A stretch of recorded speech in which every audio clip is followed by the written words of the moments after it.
আমি কি কোনো দলের কথা বলেছি? আমি শুরু থেকে নিয়ে অবমাননা করেছি।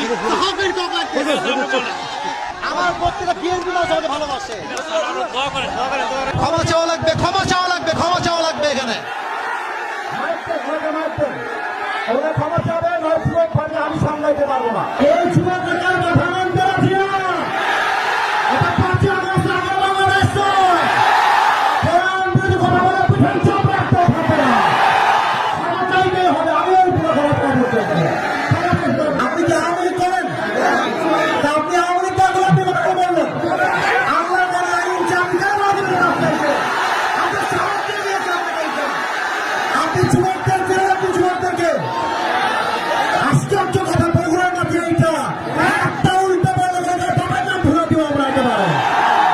আমার ব্যাকগ্রাউন্ড চেক করবেন আপনি। You have to check my background first, then you can comment on my self. বগুড়ার মাটি এইটা। বগুড়ার মাটিতে কেউ ইসলাম বিরোধী কথা বলবে, এটা বগুড়া সরকার সহ্য করতে পারবে না। আরে আমি তো শেখ হাসিনাকেই গুনি নাই, আপনাকে মুখের জন্য আমি কি করবেন? আপনারা আমাকে কি করবেন?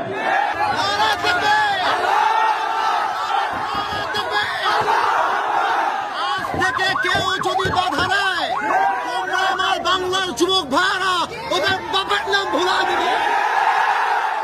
যেখানে যেই নেতা বাধা দিবে জুতা প্রাণে নামাই দেওয়া হবে। আমি কি কোন দলের নাম বলেছিলাম? কাউকে গালি দিয়েছিলাম? দাঁড়ান দাঁড়ান দাঁড়ান, আমার ভূমিকার কথা শুরু হয়েছিল 3.5 হাত মাটির কবর দিয়ে। যুবক ভাড়া বলো, আমি এতগুলো আয়াত করলাম। আচ্ছা উনি, আচ্ছা তোমরা থামো থামো থামো থামেন থামেন থামেন প্রিয় ভাইয়েরা, আমরা কোনো মারামারি চাই না। আল্লাহর কোরআন দিয়ে আইন চলবে, এটা কোনো রাজনৈতিক কথা হইতে পারে? এটা মুসলমানদের কলিজা হবে। আগামী সংসদ চলবে কোরআন দিয়ে। সেই বেড়াবাদের পেছন রাখতেও থাকবে না যুবক ভাইয়েরা আমার। আপনারা বুঝবেন আমাদের এলাকায়, এটা আমি কিছু বলবো না আজকে। তোমরা আমার সঙ্গে থাকবো তো ইনশাআল্লাহ?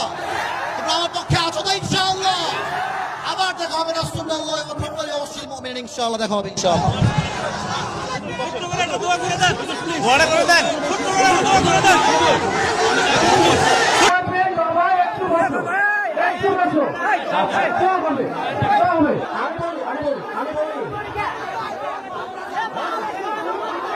ক্ষমা চাওয়া লাগবে, ক্ষমা চাওয়া লাগবে, ক্ষমা চাওয়া লাগবে এখানে।